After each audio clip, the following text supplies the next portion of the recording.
hear myself through my headphones. Yes, man. Like, I feel real good about this right now. Pay attention, because you are now listening to Permission to Speak Freely.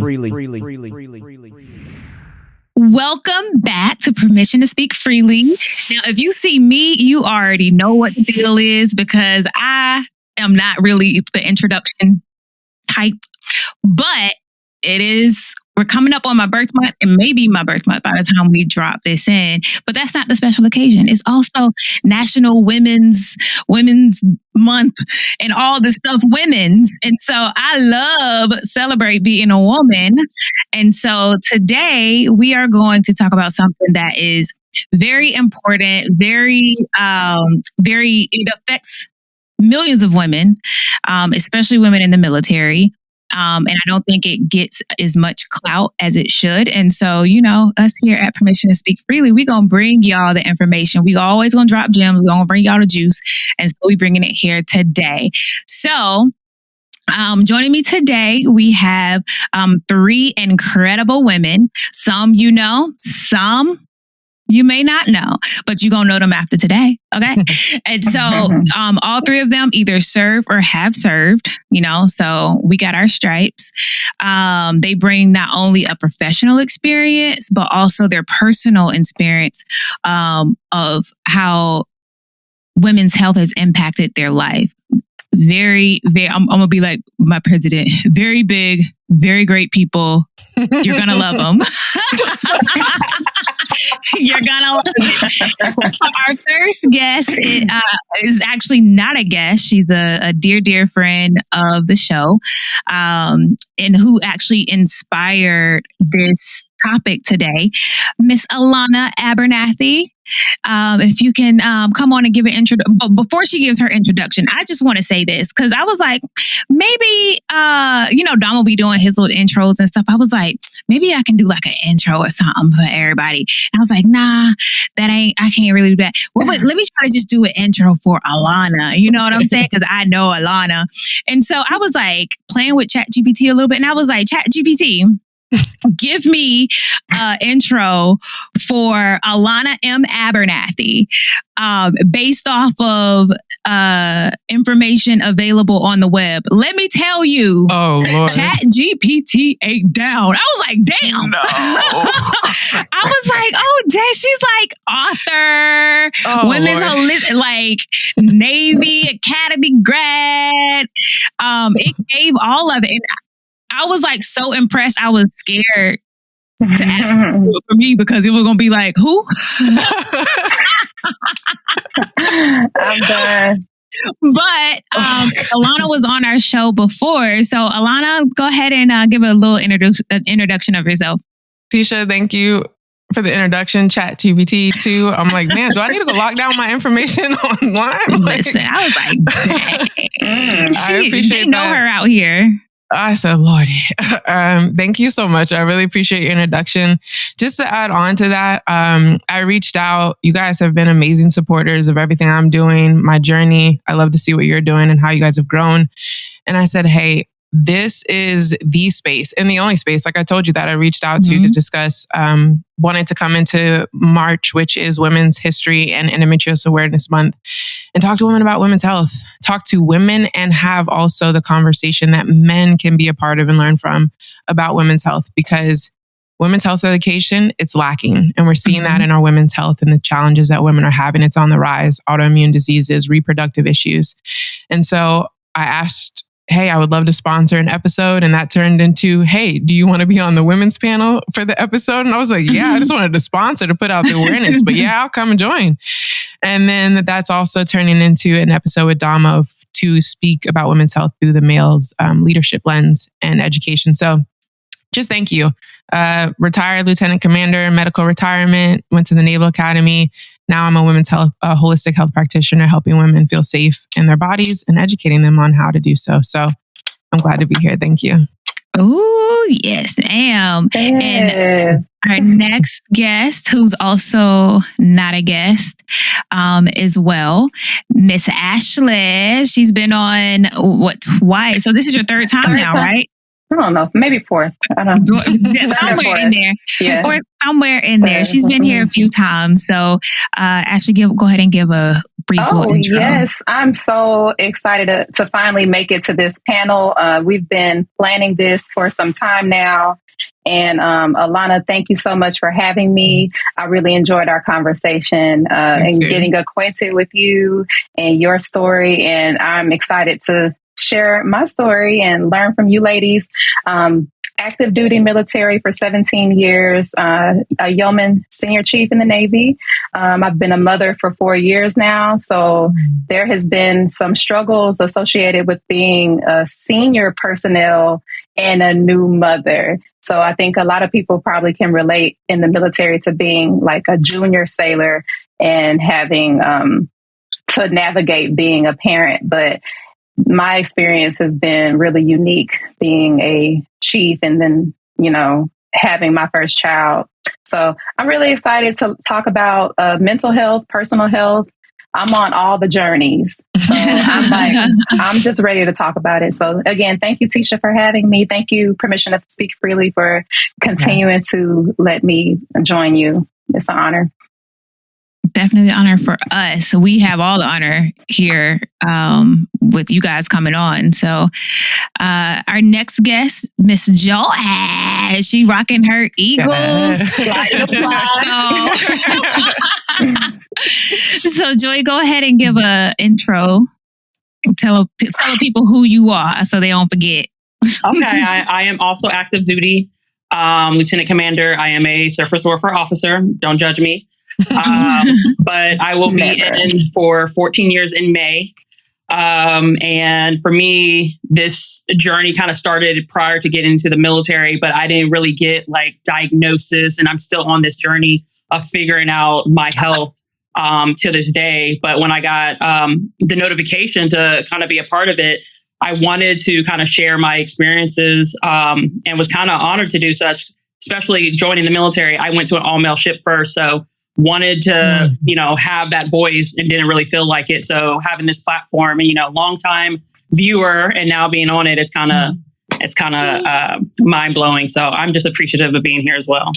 Nice. Okay. So we got 2 officers and then we have 2, I guess I could say 2. I'm still in there. I'm so retired, but I'm so still I still represent. So we got 2 officers, 2 ladies, and 2 Legos and 2 CPOs.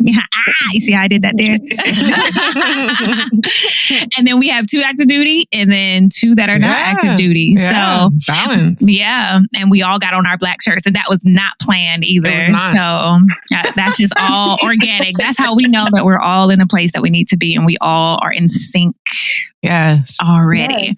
So let's get right into it. So why is it that I know we talked about our personal experience and why why we're here. And one of our big things that one of my big reasons is getting the message out there. So why do you think that people are so uneducated when it comes to women's health?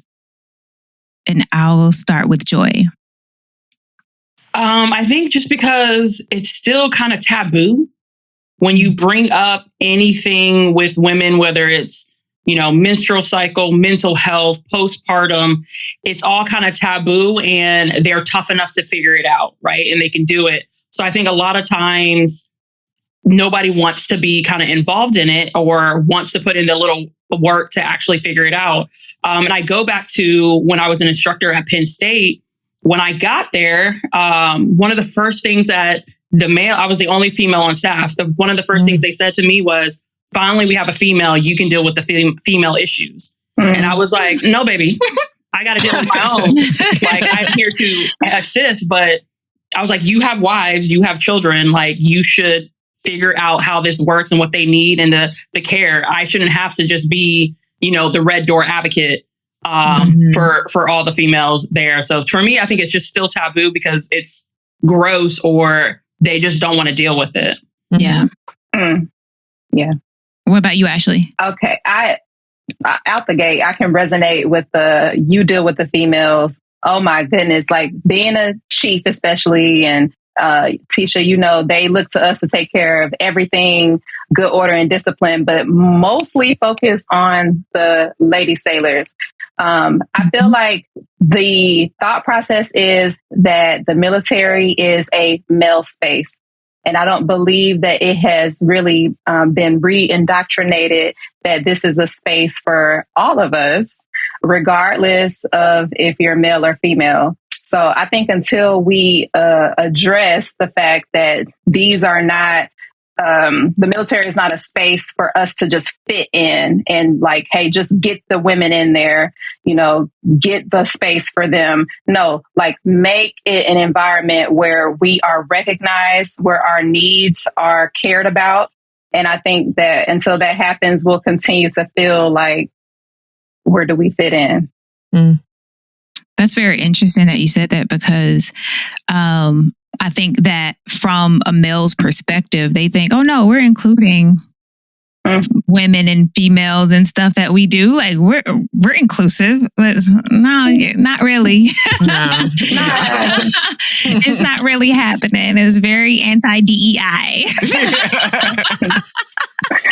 Yes. So Alana, like you have really been spent a lot of time in this space of women's health, and you are in constant communication with women who are giving you their concerns.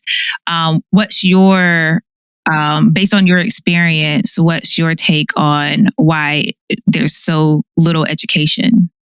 So taking it from a societal lens and bringing it in from there, it's to what Joy said, and a touch point on that, it's like society has treated us as if we will figure it out. Mm-hmm. Like we're strong enough to go through it. Or even just the rhetoric from biblical times as far as like, it is our lot in life to suffer, especially on a monthly basis. And like, that's just what it is. That's Eve's curse. That's Eve's gift, however you want to say it. Mm-hmm. But people really do take that. And it's like, it's ingrained not only in society and men, but it's ingrained in women's minds too. Right. And so that's also how we treat ourselves is, hey, this is just what it is. It's common. We all go through it. And it's just something, it's my lot in life as a woman. And I just need to get through it. And so that permeates everybody's mind and just approach to when it comes to women having challenges. And that's just built up so much over the years. But then it's also a societal thing where I was listening to a podcast with Trevor Noah and Halle Berry, and it was really good when it comes to women's health because she's on the forefront right now for women's health for menopause and doing legislation in DC and trying to get better studies for women's health. And she said a data point that I didn't know, but I knew it was women hadn't been included in studies for a while, but I didn't know it was till 1993 that women were included in clinical trials. Wow. And so it takes like 10 to 20 years, not only for the clinical trials to happen, but then for the data to be gathered, researched, and sift through and then presented out to us. So a lot of stuff that we discover, a lot of trials that come out and are presented to us, they're like maybe 20, 30 years old, and it's just coming to be released. And so if you do that math, we're still in a time frame in which we don't know a lot about women's health because clinical trials and the things are like, research tells us you should eat this, do that, have this workout. This is when you'll experience this in life, X, Y, and Z. It says it's for everybody, but it was really only for men. That had nothing to do with like a woman's body and how she experiences or how women experience things and our hormonal makeup and all of those touch points. And so it has come down to the marrying of that thought process about women to the actual lack of practical application of clinical trials and the understanding of women. You add that, it's like we just don't know a whole lot right now. Right. And so a lot of people I've experienced, and a lot of other ladies have expressed that they experienced that, doctors aren't willing to say a whole lot of times that they don't know. And so they'll just present something to you as the solution for what you're going through, not being transparent about the fact that, hey, I don't know how this really affects you as a woman, but hey, let's like try to figure this out together and be a little bit more collaborative and educational about it. They just press forward with what they think they do know or what's been added as a band-aid for women's health, a lot of things. And they leave it at that and they act like that's the solution. So that's my understanding, my perspective of why women's health education is lacking. Yeah. So you talked about some of those challenges. I'll just share one of my challenges that I'm currently going through right now. That is whooping my whole ass. And so I have uterine fibroids. And so I found out a few years ago, just from going to medical a few times, having pains, heavy bleeding. And that's when I found out like, oh yeah, and when I went to the Navy ER and then they did an ultrasound, after going there maybe like 3 times and them telling me it was just a period. Then they finally, did the ultrasound and then, they told me I had fibroids, but they only told me they just said you have uterine fibroid and they gave me the size of it. And I'm like, okay, wow. They referred me out to OB. And then, I found out from the ultrasound out in town that I didn't just have one. I had like 12. So I'm like, what? Like, why didn't they tell me I had 12? And I know when I had my ultrasound, they were like, he was like clicking around and he brought it was a guy that was on the ultrasound. He brought a female in and then she starts clicking around and then she says, she's like, oh no, you just need the picture you just need the size of the biggest one. But I didn't know what she was talking about. I'm like, she's talking about my ovary or something? Because at this time they hadn't said anything to me. But I knew when she went and called somebody, or he called somebody, it was a problem. And then while she's clicking around and she's like, because they be on that machine. And so she says, has anyone ever mentioned to you anything about, and I'm like, no, but lady, can we get to it? And I don't know if they can't say what, so after all of that, I thought, you got uterine. Okay, I got one. Cool. Let me get this straightened out. And then I get there and I have 10 to 12. And they're small though, but it's still a lot of them and they're all over, and after that, I started having conversations with my cousin and found out that she has fibroids as well. And she's always experienced heavy periods. And then from talking to my mom, found out that my cousin also had fibroids and that's why she had so many issues. Carrying her last son, and this person also had issues, and my mom had fibroids way back in the day, back when the only solution was get a hysterectomy. And so she got a hysterectomy, but I'm like, why so many people in my family have this and nobody is talking about it amongst each other? Why is that? And have you ladies experienced that within your family? Do you all talk about stuff like that, or is it just my family? So for me, Tisha, I can resonate with that because I experienced fibroids myself, but I didn't know about it until I got pregnant with my son. So they had basically went in and I came into the emergency room because I was bleeding and I was about 11 weeks pregnant and I was bleeding heavily. I thought I was miscarrying because I had previously had miscarriages. And by the way, I had miscarried in medical facilities and no one thought to tell me that I had fibroids. So it wasn't until I got pregnant with my son that is alive and they told me like, oh, by the way, you have fibroids. You are high risk for miscarrying. You need to chill out with this pregnancy. Be at rest. Don't be stressed. And there was really nothing that they could do about it. So I deliver naturally. Everything goes well. And I continue to have bleeding episodes for a year. A year. And I would go to the emergency room and they would just send me back home. And they would be like, oh, it's your fibroids. It's your fibroids. They told me that I could have surgery or take some type of a hormone to shrink them. So I tried the medication first. It did not work. I did too, and it didn't work for me it didn't either. work. Yeah, So the next option was surgery. So I don't know if you ladies took the surgery route. Not yet, but I'm going to. Do you want to? Yes. Okay. I'm over so this shit. They told me if there, so I would like to have another baby. And they were like, you need to have the surgery before you have the baby, before you attempt to have this baby. So I don't know. I'm trying to, there are, and my baby was cramped up in there. Let me tell you, they're so big, like he could only like sit over to the left. And so even after I gave birth, I had a mass, like I had like a lump in my body for like 6 months postpartum. Maybe longer than that, because I recall getting a BCA waiver because when they taped me, the mass was projecting. So I literally got a BCA waiver for that first PFA after I had the baby because my fibroids was just hanging out and protruding everywhere.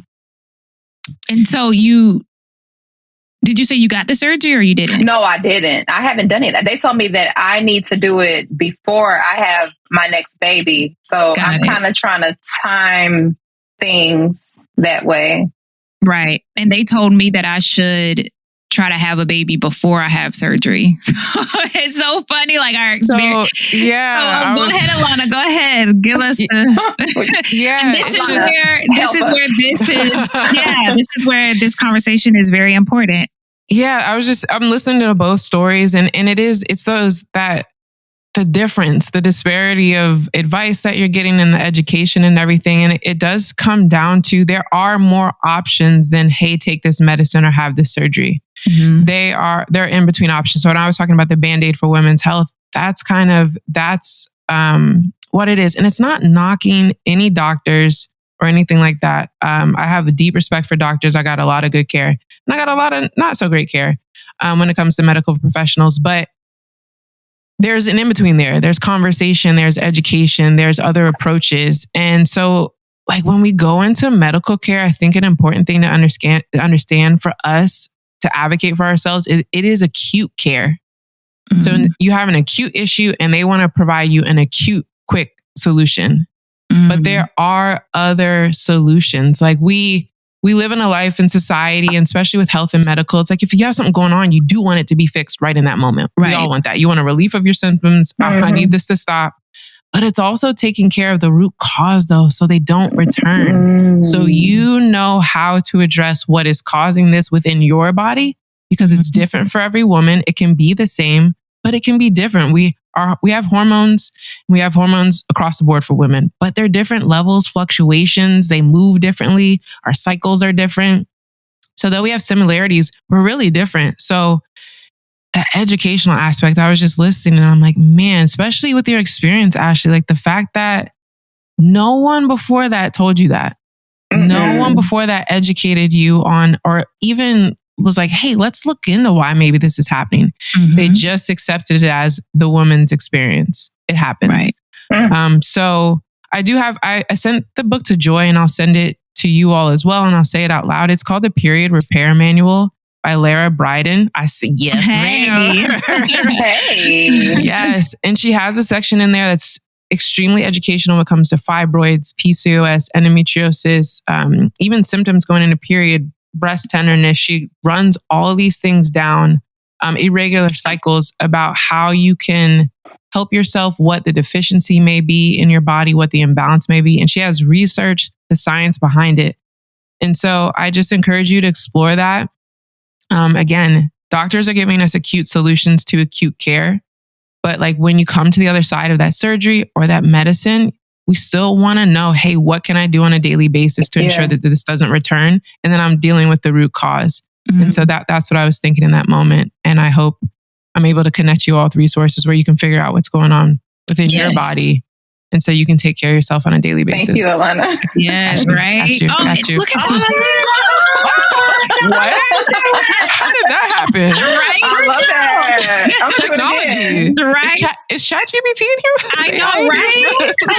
Okay. I love That's that. perfect. So does it do it for all of us? Let me stop. Am I close enough? No, it ain't doing it for me. Why does mine look so You challenging? gotta hold it for a little bit. I look so I love challenged that. because I'm so far from my It's screen. like, that's not a heart, that's a 0. All right, I don't tried know. it. Setting Whatever. heart. Setting Okay. heart. Right, Thank exactly. Exactly.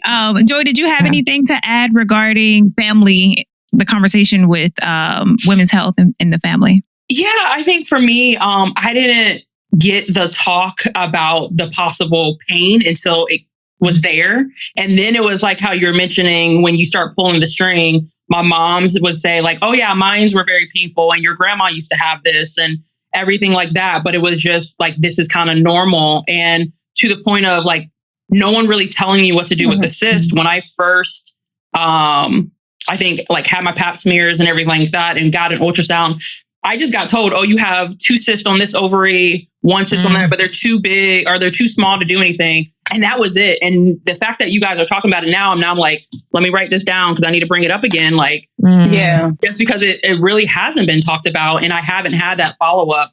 And a lot of my symptoms and stuff that I got talked to was just, it's normal. It's normal. It's normal. Even in my own household, it was, well, my pain was this, but it went away once I was sexually active, or it went away once I had children. And my cycle came on between 7th and 8th grade. And I was like, I'm doing neither of those things. Like, I'm not about to have a kid just to make this pain go away. Yeah. Right. And then it just became so regular that everybody was just like, oh, we know it's Ashley's time or Joy's time. And so even at school, every month I would start throwing up in class. I would have extreme pains. They would send me to the nurse. They would call my grandma. My grandma would pick me up. And then it was just a routine. Like to the point where they know what your bathroom is. And I couldn't get help. I remember having to be on the living room floor and my mom's piling up blankets because I'm freezing. And she's like calling, the ER, the non-emergency line, to be like, something's not right. And they're just like, it's just her period. She's like, just kind of deal with it. And I'm just like, something is wrong. And so it took almost, I want to say 10 plus years before, and I put in quotes, before I got a diagnosis, because even my diagnosis, which was endometriosis, was, well, it's none of this stuff. So we just assume it's this. But I haven't got let's go in and actually confirm it. And it's just kind of deal with it. And so I've gotten like the Band-Aid. So Ortho Evra was the first kind of birth control, and that worked for my symptoms for a long time until it didn't. And then they put me on the Mirena. I've been on the pills. I've been on Depo. I've been on Nexplanon, Implanon. But none of them, none of them last. So right now I just put the Nexplanon. It's supposed to last 3 to 5 years. Within a year, I had to get it redone because my body just takes the hormones and trying to fight. And that was, I think, the biggest thing for me is going to the doctor's office and like, I feel like I'm contracting. I don't know what a contraction is, but I feel like I'm having contractions. Yeah. I'm getting acute, like people can't physically touch me because it's painful. The wind hurts and they're just like, you got it. Like it's just a cycle. Some people's are worse. And then ingraining into myself, I'm just like, okay, this is normal. Why am I complaining about it? And so I just started swallowing my pride and just like, okay, this is normal. Try to take ibuprofen. Ibuprofen wouldn't work. Now I'm on muscle relaxers during my cycle because it's that bad. Tramadol at times because it's that bad. And finally getting someone to see me collapse on a ship floor saying, okay, we need to get you help. But going all the way back, it was like a lot of people have been dealing with this in my family and in generations, but it's the norm. And so we dealt with it. And so all of this is from a cyst? From cyst or? Till this day, I can't confirm of what it is. Oh, wow. Right? That's the worst when you don't know what it is. I don't know. She's been dealing with it her whole life. Yeah. Even like because I get symptoms leading a week up, and I have been told I have too much estrogen, some other stuff, that I'm very receptive of other females. So on a ship, I knew who was on their cycle because I was getting cramps, and I was starting to cramp 365 days a year. Mm. And it was just getting unbearable. But I haven't, that's what I was saying. I have a pseudo diagnosis of, they've said, oh, you have endometriosis, but it hasn't been confirmed. Nobody's gone back in, and they're just like, well, some doctors finally put it in, so we're just going to assume that's it, and trying to fight and advocate for getting looked at again. Luckily, where I'm at now, the PCM that I'm seeing, she's been phenomenal. So she's like, we're getting you back into the GYN. We're not going to start you from the beginning, but we're going to figure out, we may have to go in and do some surgeries. We may have to go do some more ultrasounds, but at least it's moving in the right direction now. Yeah. Wow. Yeah. Wow. I'm really sorry. I'm really sorry you're experiencing that. I do like, it's just, again, that slap on of, hey, it's just a period. And you hearing that, and like you were discussing, then you internalize that, and we all do. It's like, hey, it's a period, or it's normal. And the thing is, like, the best phrase out there is, what is common is not necessarily normal. Right. So yes, women are experiencing these epic proportion level of challenges. It's like, but that's something for people to start paying attention to, not to say that it's normal, because it's not. It's like something's occurring, something's happening with us.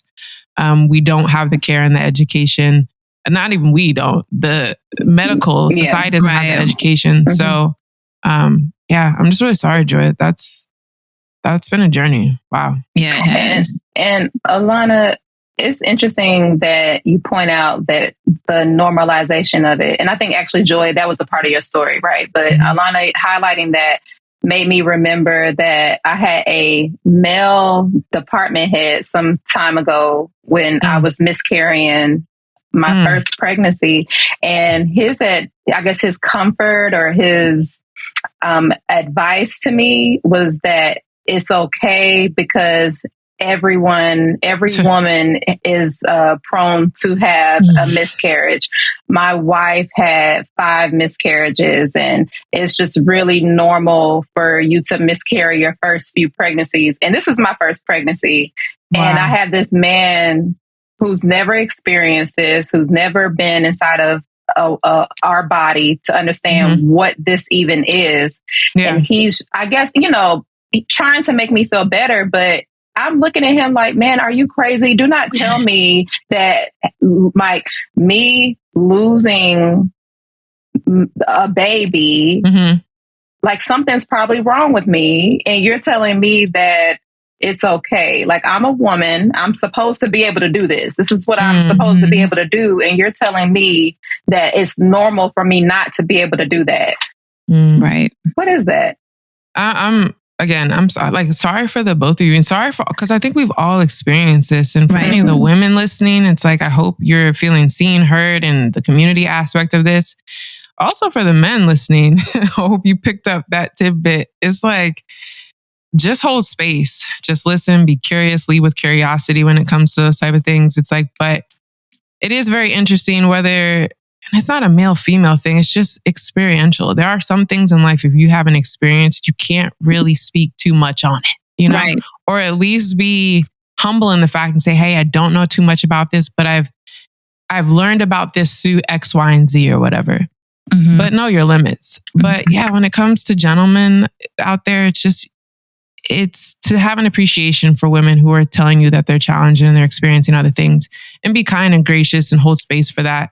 I think it's the lack of understanding. It's the lack of awareness, right, that leads people to speak that way as if they know. And it does, for some, I'm not saying all, but for some, it does come from some place of trying to connect or comfort. But there's a balance to that, and it doesn't. Just because you want to comfort it and connect to someone doesn't mean that lands. Right? So it's okay to just be there and listen. It really is. Exactly. Yeah. You don't have to have the answer, Sway. You don't. No. But it's so interesting that I'm gonna have to meditate on that myself, because like the common and the normal thing, it's like it's more of it seems like a comfortability instead of really trying to say like, hey, we have a problem, let's figure it out. Exactly. A dismissal.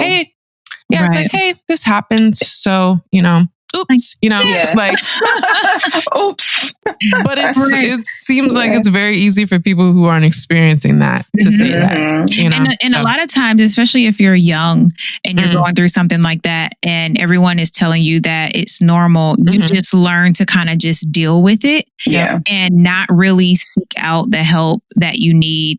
And I can actually say, not even like young people, I can say even in my adult life, I have had moments where it's just like, all right, I don't want to deal with this right now.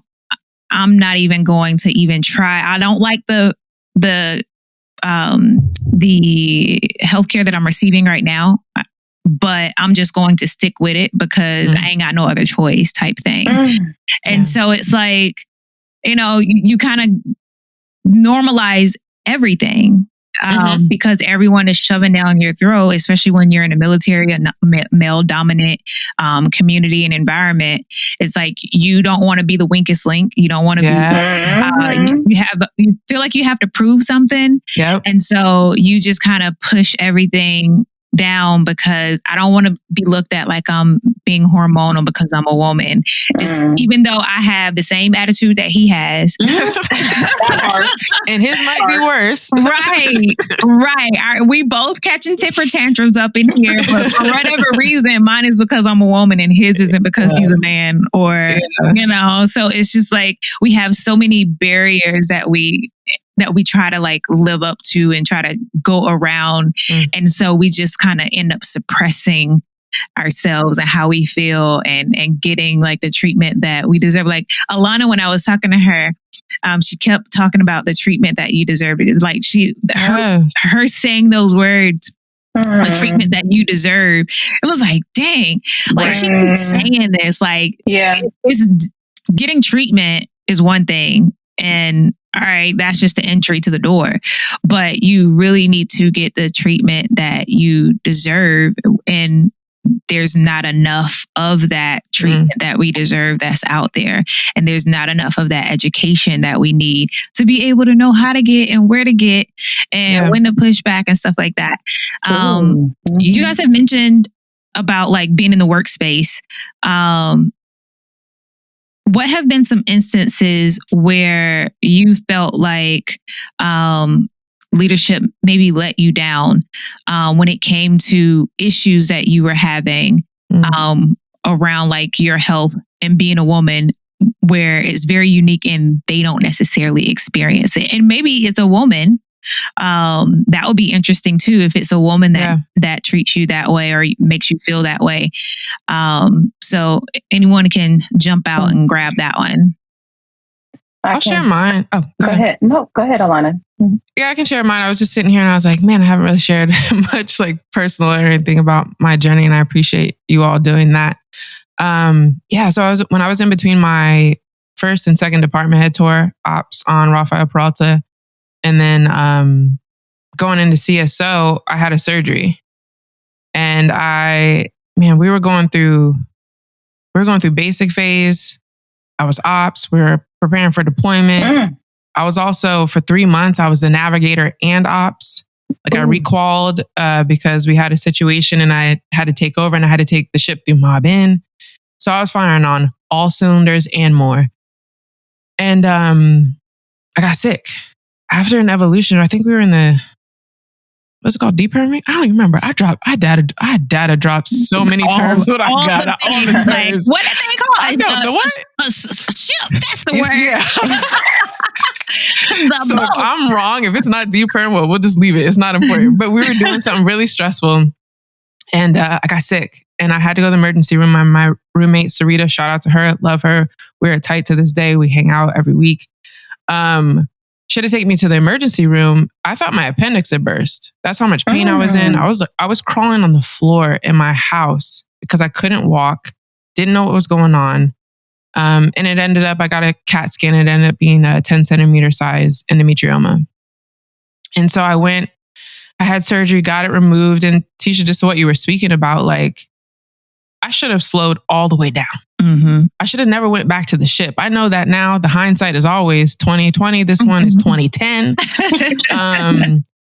And yeah, I need to keep on going. I need to stay on track. And I was performing because that's just where I was in life and how I was. But I also felt from my leadership at the time that I couldn't slip up.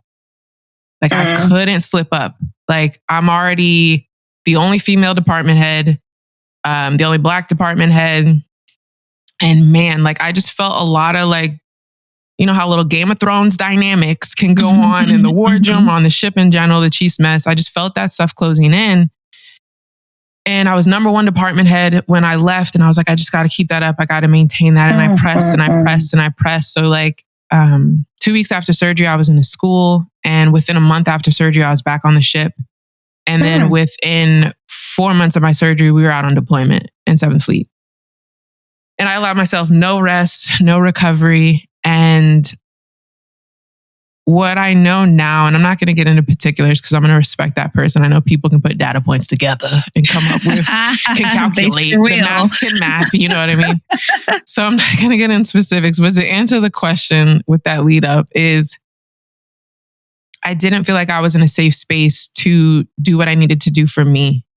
It was partly obviously my decision, my just drive and all those things, but I was also rising to the atmosphere that was set and the expectation that was unreasonably set. There was just no consideration to like, was I okay? There was no personal side to me recovering from a major surgery, removing a 10 centimeter size cyst. That's like a grapefruit size. There was no consideration, the compassion, the grace that you would hope for from leadership. Like, hey, how are you doing? Are you okay? Not only physically, mentally, like, how are you? I got none of that.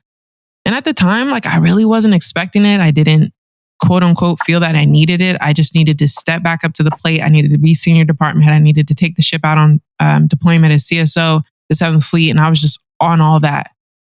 But that's a touch point in where I feel, because I feel like I would have given that as a leader to a sailor or an officer, a division officer in my department.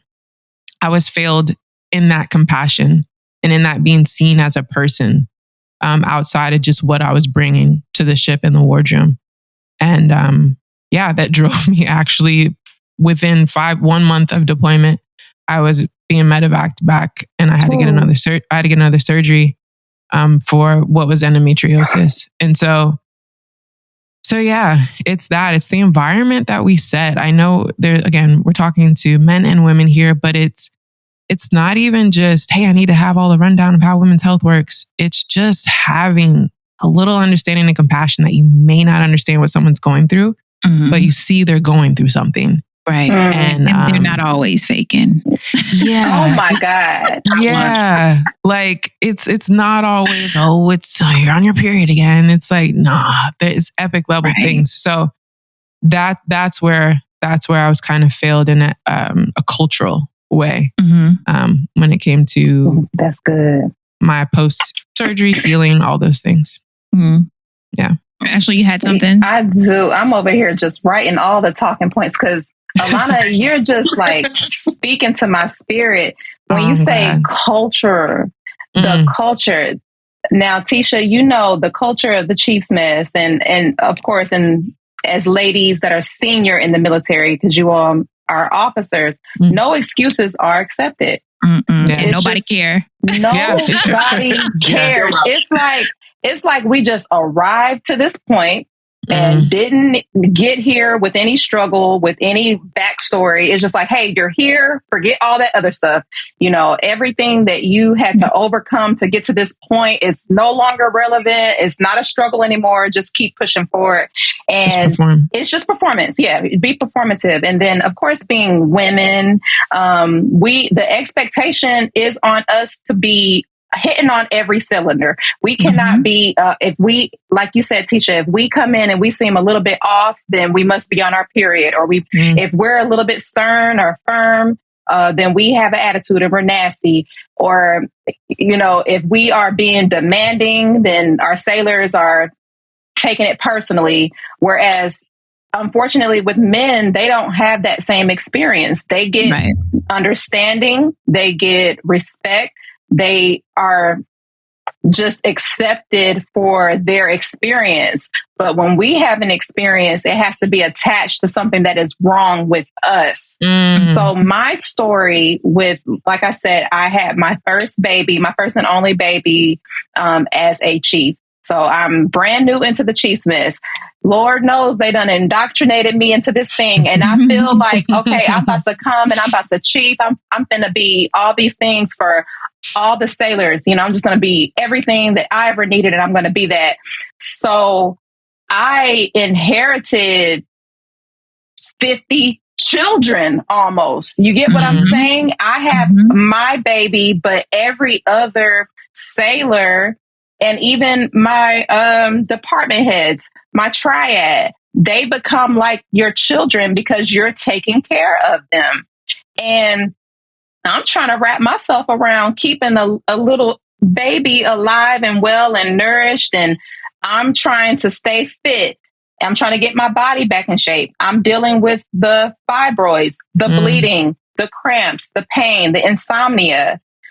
And then I'm at work and I'm having to develop and pour into. And so I had become a shell of myself, and there was no grace.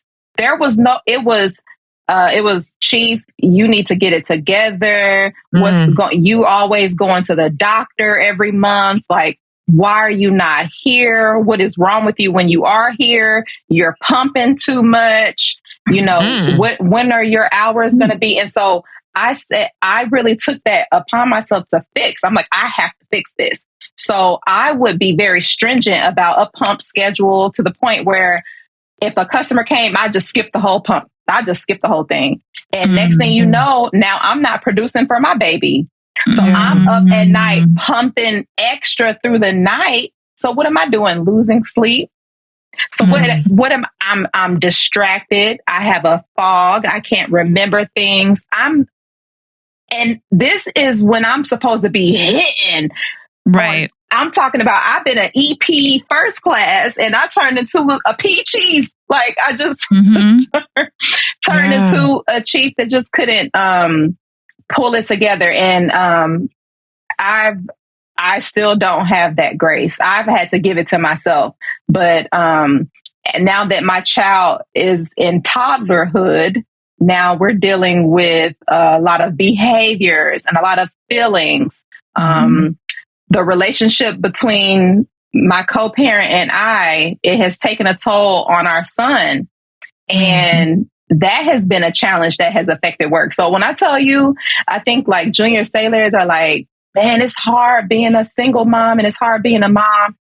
It is. But when you are in this position and you're trying to navigate motherhood and being a new parent and a single parent, and it's a whole different ball game. And I had to learn to give myself grace. If no one else is going to give me grace, I am going to afford myself the opportunity to rest. I'm going to afford myself the opportunity to fall apart every once in a while. I'm going to go take care of my son when something's going on at that school. I'm going to go up there. And what that said to me as a leader is you have to put people in position to be able to function without you. So for leaders who are future chiefs and future leaders who are new mothers and might be experiencing this, take care of yourself. But you do still have a responsibility at work. Set yourself and your office and your sailors and your department up for success by making sure that they have the tools to get things done when you do need to take a step back. But please don't be afraid to take that step back. Yeah. Joy, did you have anything to add to that? I did. I think for me, I had kind of two instances. One, when I first got into the Navy, and then one when I became a department head. But within my first 3 months, I was in baby swaths and I started getting the pains. I was getting the throwing up, cramps like that. And one of the instructors, his first comment to me was, "Are you pregnant? You're pregnant. You've been running to the bathroom." And I'm like, wow. Again, none of your business. Yeah, none of your business of what I'm doing. But being so new into the Navy at the same time, I'm like, just be quiet. Like at this point, I knew it wasn't that. But I allowed it. So I just kept going to the bathroom, and another student was like, "Hey, are you okay? I've been knowing you're throwing up a lot." I'm like, "It's fine." And I said, "It's my period, right? It's just my period." But I got really bad pains on a Thursday, pains on Friday, nothing on Saturday. And then 3:30 in the morning on Sunday, I wake up and my abdomen, my lower right quadrant is in pain. And again, I just wake up and I'm like, this is normal, right? Like, just go back to bed. I went back to bed, got up, and I was supposed to go meet someone. And again, it's just like, I'm in pain. I'm walking. I can't walk more than maybe 10 feet before I'm just like, so I was in Yokosuka at the time, waved down a taxi, finally went to the ER. I went to the ER about 10 o'clock in the morning on a Sunday. And it was about 1700 when the doctors finally, after trying to do all this tests, because I'm still throwing up, at this time I'm passing out, told me my appendix had actually ruptured on Thursday. Yeah. So not just like it's infected, but it had actually ruptured. And when they finally took me into emergency surgery and came out, the doctor literally told me, like, had I waited another day, you would not have been here. And again, I kind of sat back in myself because I'm like, well, this person just told me it's because I'm pregnant. And then I associated it, well, tough it up, suck it up, and almost cost me my life because somebody was minding my business instead of theirs. And then when you were saying, like, we have to keep going again, won't name the ship, but everybody probably could figure it out. They gonna know. I was a chief engineer on a DDG, and it's already a tough job. Oh yeah, girlfriend.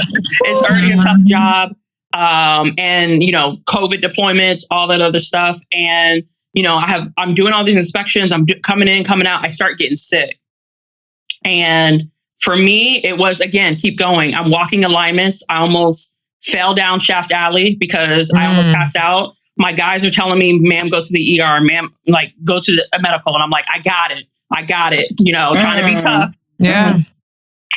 About passed out. But my lungs, like, I've always had issues with my lungs and breathing. And I was just working myself to the point where I end up getting bronchitis and pneumonia.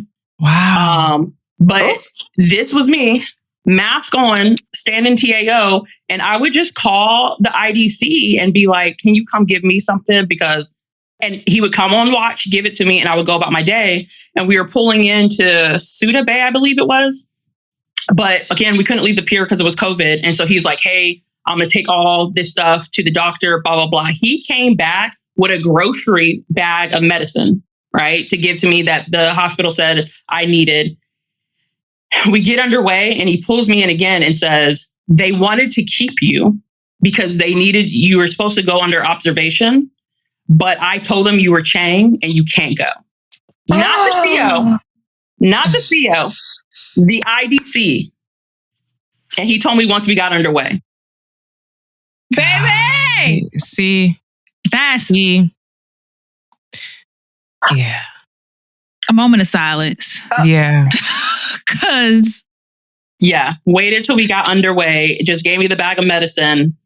And at that point, still, I was just pissed. I was furious. I'm like, I can't breathe.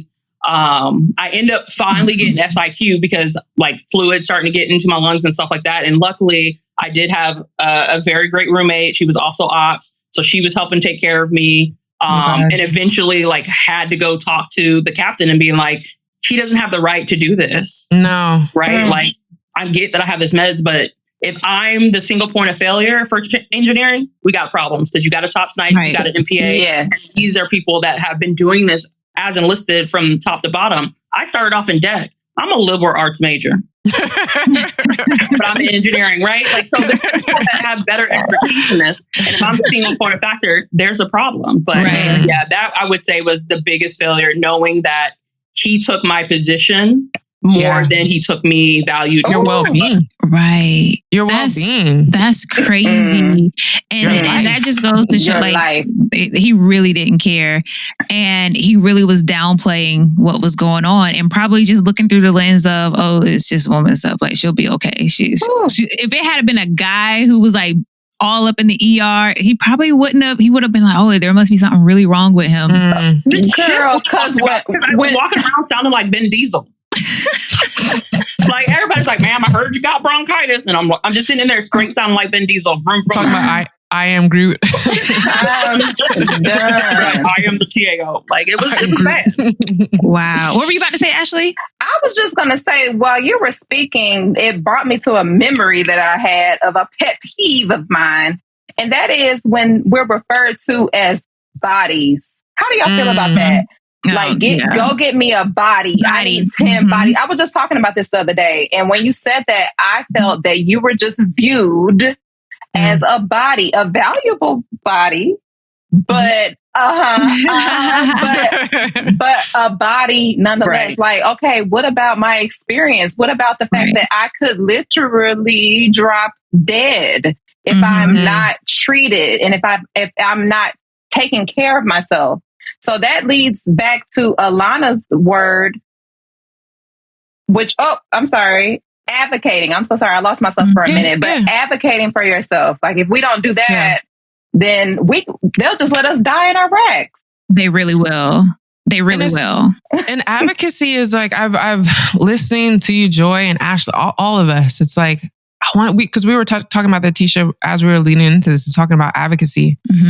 And I was thinking about what I was going to say about it. And it can sound like sometimes that you're putting it on the person. And it's like, it's not us putting it on. It's our responsibility, but it is unfortunately a part of the process is being empowered, which is a good thing, to be empowered for us to speak up for ourselves. But it's that dynamic of culture. Like we were saying, it's like the Navy doesn't teach us to do that. Society doesn't teach us to do that. They don't teach us it's okay. They don't teach us that it will be honored on the other side of your request.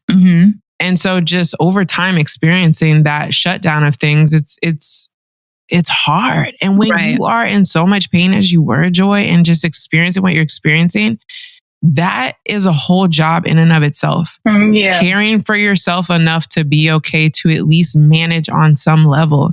And then having to go fight and advocate and speak up for yourself in a place where you should be receiving care. It can feel impossible at times. You just get, it's called medical fatigue. You just get tired of it. It's just too much. It's like, why do I have to be doing this? Why do I have to explain myself every time? Why does there always have to be a justification? So with just the empowerment advocacy aspect, it can be hard. It can feel uncomfortable. It can feel awkward. But we got to do it. Got to say like, this is not okay. I'm not doing this. This is not for me. I know in my experience when I was in Japan and Tisha, back to your like click, click, click when they're clicking on the screen and they call somebody else in and they call somebody else in, but they can't tell you what's going on, but you know something's going on. That happened to me in Japan and I was just like, well, I mean, I know what all that means. But I had this 06 surgeon in the emergency room in Japan on deployment right up before COVID times. I mean, I was sent back like March 31st, 2020. So I just got out. But he was pressing upon me to have a surgery there. He's like, we would have you in surgery tomorrow, but we're able to manage your pain. So we're just going to wait until Monday. So this was like a Friday. He was like, we want to get you in surgery as soon as possible, but we'll wait till Monday. And he sent me up to schedule surgery and do all these things. And it was my first panic attack. I remember standing at the surgery desk and I kind of just checked out a little bit while having a panic attack. And I just looked him dead in his face and I said, I'm not having this surgery here. Stop saying that to me. Like he was trying to shove that down my throat and to get me to like do what he wanted me to do. And it was my first most powerful touch point of advocacy for myself. It's just everything within my body. For me to have a panic attack, everything within my body was saying, this is not it. This is not okay. I was like, I need to go back to my last surgeon who did my last surgery. He knows me. He knows my condition. I said, who's going to care for me in Japan? The ship is going to leave port. Am I going to be able to stay in the hospital for 2 weeks? And they're like, no. I was like, so am I going to stay in a hotel? Like, who is going to care for me post-surgery?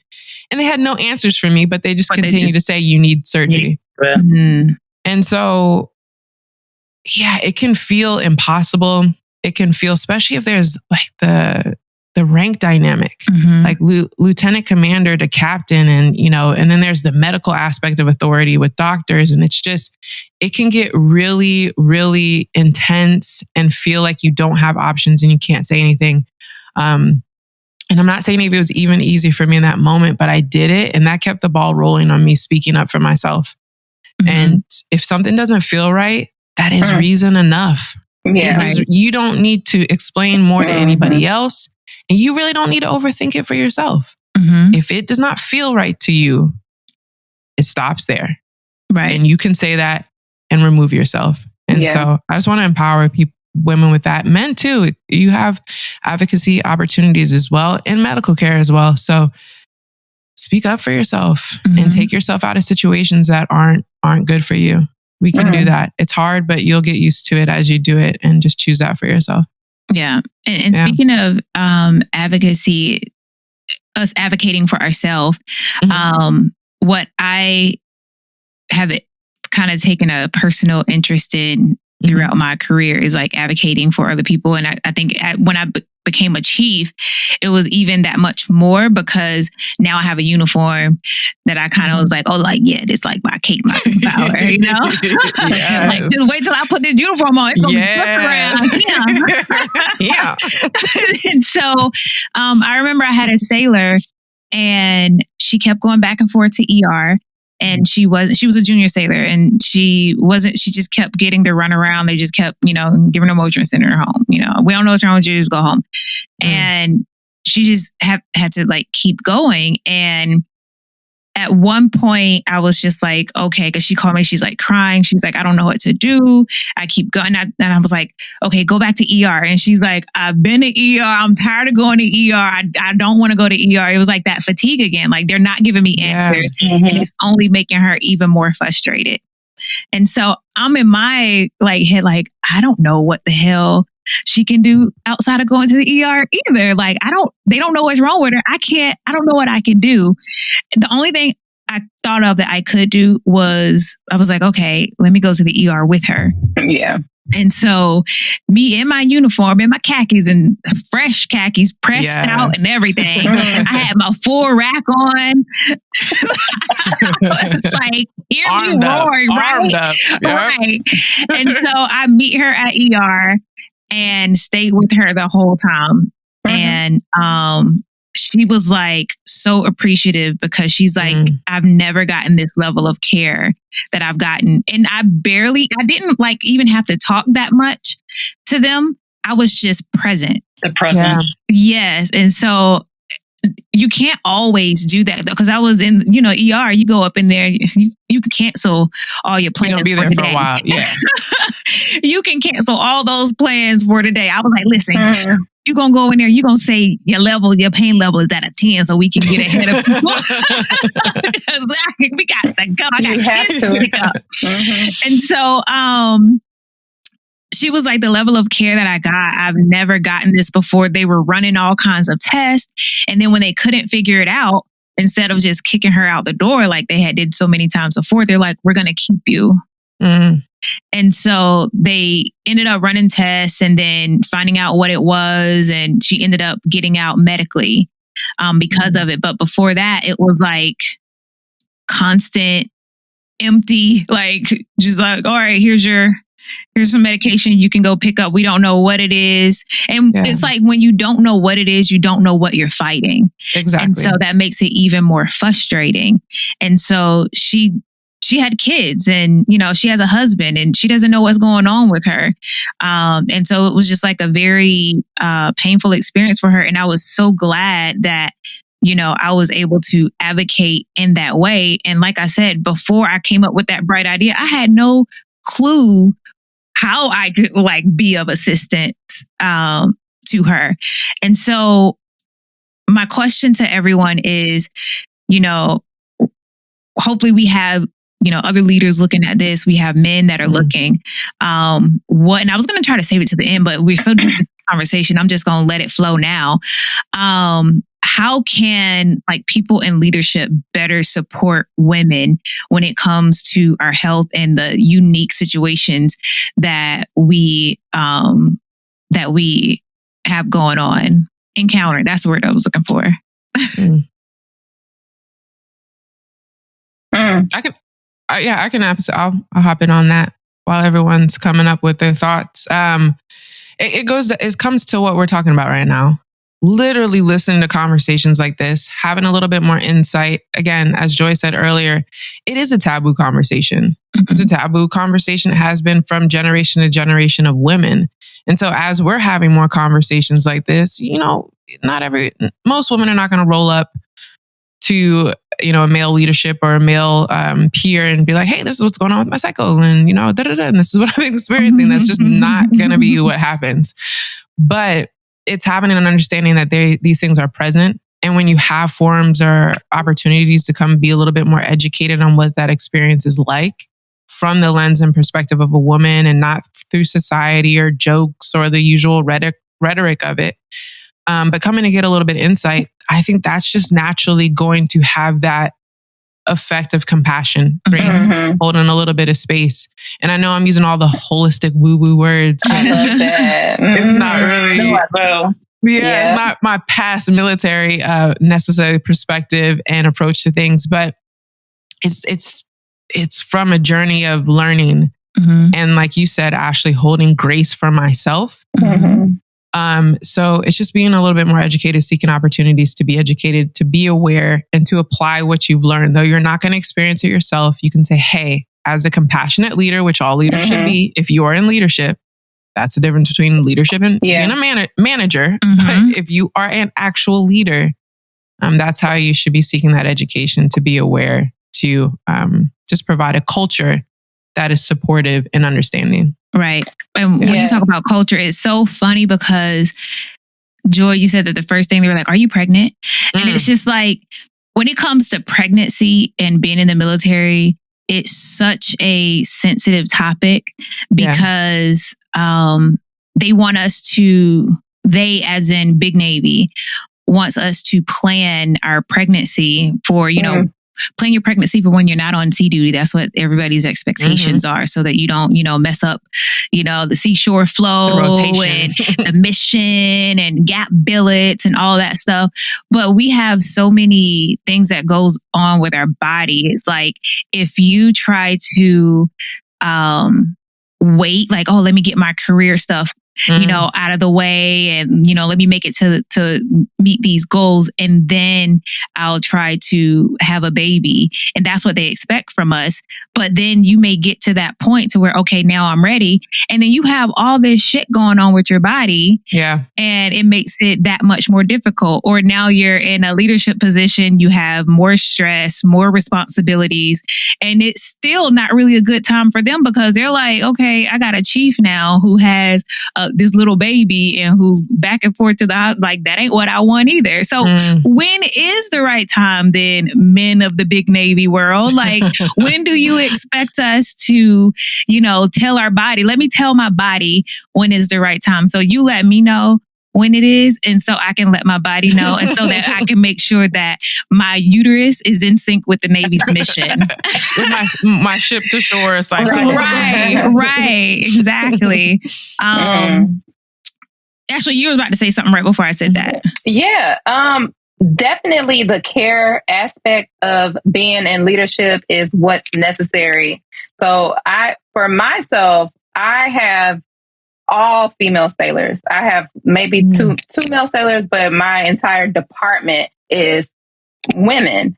And and most of them were either limdu or pregnant. So in my position, I took on the thought process that I need for them to be good for themselves, their children, so that they can get back to the fleet, so they can return to full duty. So if that means that as a senior chief, I'm picking up the role of a third class and a second class, and I'm here to support. I'm here to help. So a lot of people think of senior leadership like, okay, you guys just sit around and tell everybody what to do. No, I'm going to get out there. I'm going to learn what's the new thing that's coming up, and I'm going to learn that new program and that new system, because I need to be able to contribute, because I need to show them that, hey, when you have to run home and get your baby and go to the school and go to the hospital, everything doesn't stop. The world doesn't stop. And I think that once we start conditioning this new generation coming up to know that, hey, it's okay. You're human. We're here. We're a team. And once they get that understanding, they won't just ignore their problems and their symptoms and just act like everything is normal like we did. It's a cycle, and it's a generational thing. It's a condition. So just a leadership out there, be empowered to break that cycle, break that mindset that when you're at work, you're at work. If them kids didn't come in your sea bag, like forget all of that, because at the end of the day, as a leader, you should be able to do everything that those sailors are doing in the event that an emergency happens. Just like if something happens with you, you would expect someone to take care of you. And everyone here on this panel is in senior leadership. And I know that I can't be the only one that has felt like nobody cares about us. Nobody takes care of us. So our focus is always taking care of everyone else, especially being women. We naturally want to nurture everything around us. But I want to encourage leadership to pay attention to their sailors in that aspect of, you know what, they're not just bodies. They're not just here to work. We need to listen. We need to care. We need to do research, like Alana said, so that we don't think that everything they come up with is a lie or them trying to get out of something. Not saying that it's not, but more times than not, something's really going on. And if it is a thing where a sailor is just trying to get out of something, you have that's another level of thing. But if the first thought that you're thinking is, oh, they're just trying to get out of something, then you need to recondition your thinking, and you need to recondition your compassion and your care and your leadership. Right. One thing I can say, these Gen Z and millennials, listen, they gonna put themselves first, okay? Listen. So I feel like once they become, the new leadership that, as they're coming up, I'm hoping that means something. Because when I say that and like, that's good that you care about yourself. But when you get into those leadership positions, also make sure that you're taking care of those sailors that same way. Yes. Like, because I feel like when you were talking, Ashley, and I thought we were talking about the culture, and I'm like, yeah, like when we were coming up, that's how it was. Like when we were younger, when we were junior sailors, the leadership, it was just like, mission, and make sure the mission is good. And, you didn't really feel like, you had a lot of people that cared. I feel like I've been very fortunate to have female leaders in my career that did care. And so I think that that's probably why I kind of have the mindset that I have. Not saying that there's been some times when it's been tried and I fell a little short because it's on my nerves. But because I had those female leaders that cared, and I saw that, I emulated that, and that's what I wanted to be when I became a leader. But culturally, we didn't see a lot of that. Culturally, we saw a lot of leaders that just, kind of like dismiss, like you said, Ashley, the first thing that they think is, especially when they're coming up in legal, the first thing they think is that their sailor is like, malingering. I'm like, maybe they're not malingering. Maybe it's something more going on that you just don't know about, and you don't really care to know about, because all you care about is your mission. And so as these sailors are getting into leadership positions, and they're continuing their Navy career, and that older generation is coming on to the other side where I'm at. Come on, y'all, come on over here. The water's nice. It's real nice. It's real nice. Come on over here, because it is, for some people, it is like your time is up, not because You just need to go somewhere else. Okay? Go find your peace. Go find Truly, something else to do and leave these people alone. Because there are some vulnerable people that are in the military, and it's time for some of y'all old, salty, too salty people who don't want to change. It's time for y'all. Like, you only want the old school Navy, like back in my Navy. Yeah, blah, blah, blah. You know, make the Navy great again. Oh, Lord. Oh, Lord. Yeah. If that ain't saying something. Right. But you know what? That's what they want. Like, they're like, back in my day, back in my Navy, or I don't know what the Navy is coming to. And like, in some ways, but in some ways, it's like you have to evolve, you know, and maybe the way that you learned,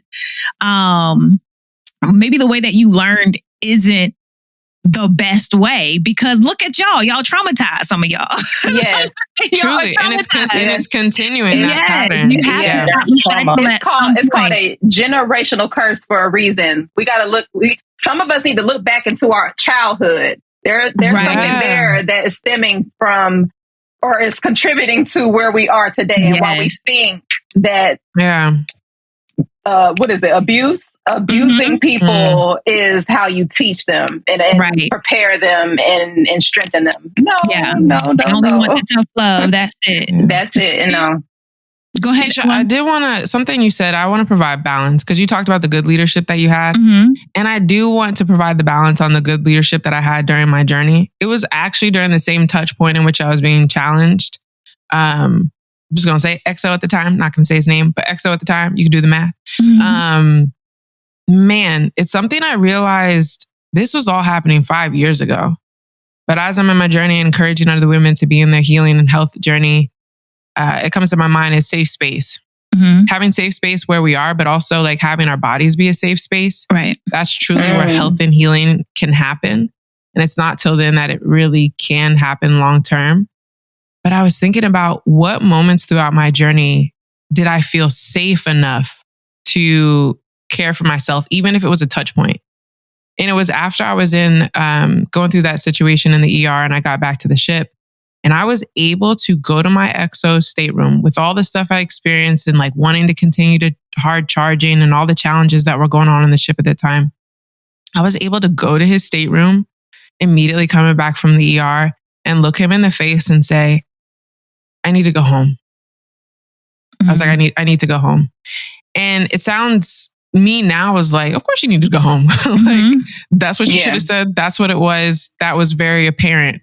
But to me then, it was the furthest thing that was apparent to me. I didn't even know if that was an option. I didn't know if they were going to let me go. There were so many layers externally and internally about why I might not have been able to say that for myself. But I knew I was going to be able to say that to him, and I knew he would try to figure it out for me. And he did. And I knew he saw it, and I know he saw me as a person as well as a leader. And he was just a safe space for me to communicate that. And I'll be eternally grateful that he established that cultural aspect for me to be able to do that. And that's something I've been meaning the last couple of weeks as I realized it, to reach out to him and express to him. And I'm going to, because that really saved my life. So, so I think it's important to provide the balance of the examples of where people can do better, but where the examples of where they did right. And that was some right on leadership right there. Yeah. Yeah. Go ahead. Go ahead, Joy. I just wanted to kind of piggyback, because the same thing kind of happened when I would say DCA on my second ship, where I kind of got the ball rolling into figuring out, was when I finally collapsed in the bathroom and my roommate was Chaps and she took me down to medical. I said, don't tell anybody. Right. I'm going to be fine, because I know what this means. They're send me off, like all this other stuff. And of course, she wanted to at least let Chang know.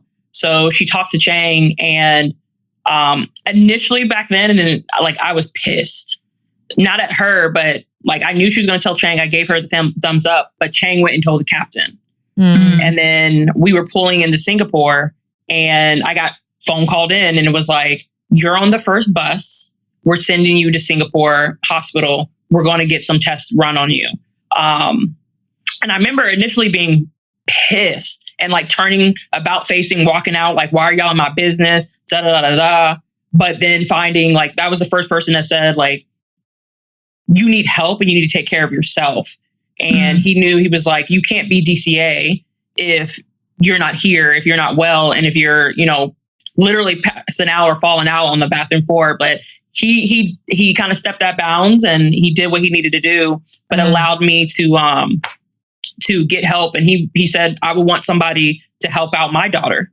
So why would I want to help out you? And I think that's part of the culture too, of like, we have to allow our, you know, male sailors into some of these feminine or female spaces, and particularly symposiums, to hear this, like to hear us talk about this stuff. And I say precisely when I was at Penn State, there was a women's symposium in Michigan, and anybody can go. It's talking about our problems with female, you know, leadership, both sides, enlisted and officers, but everybody was welcome. And there were males that signed up at Penn State and they got told, no, you're not going because it's a women's symposium.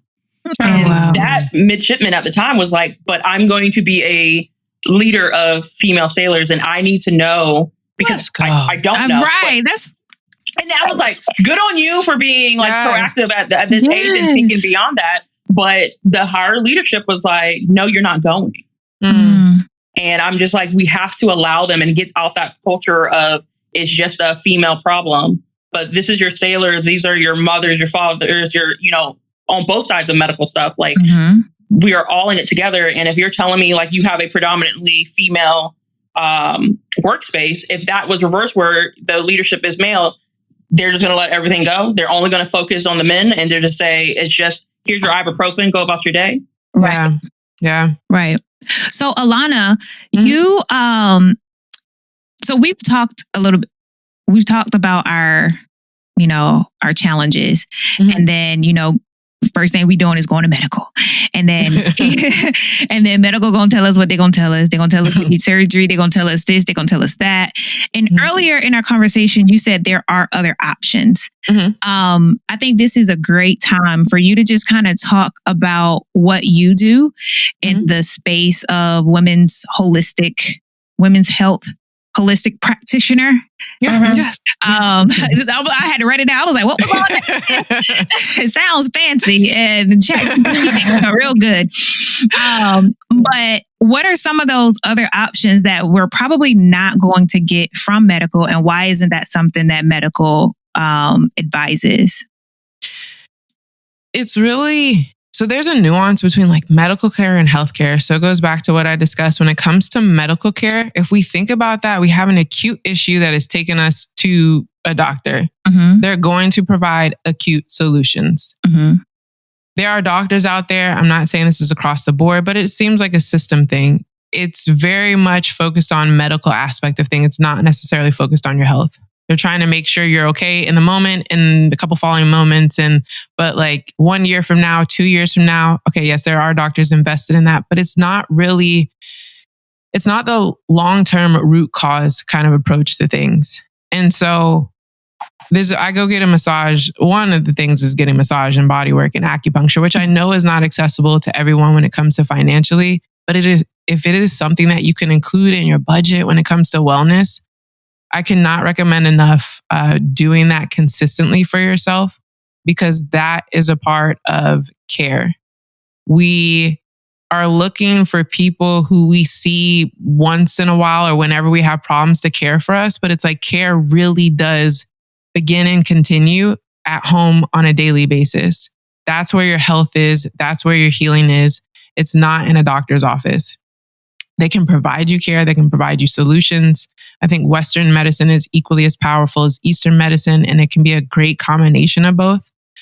But it's the daily habits that we have. And so, like, even the thought process of, I was explaining to someone and I read it somewhere initially, so it wasn't an original thought. I got to say that. But it's like, we will be having these things occurring over years. Or even by the time your body shows you a symptom of something, it has been going on with you for a little while. That could be a month, that could be years, that could be decades in some cases with some things. And it's like, how interesting that we in our minds, because of technology and everything, it's like our body can have been going through something and it took years for us to get here, but we want to solve it in a week. Or we want to solve it in one moment by taking this one bit of medicine, and we think that's going to solve what our body has been going through for this whole time. Mm-hmm. And so it's reshaping and recalibrating ourselves in a way, and our perspectives of how we approach our health.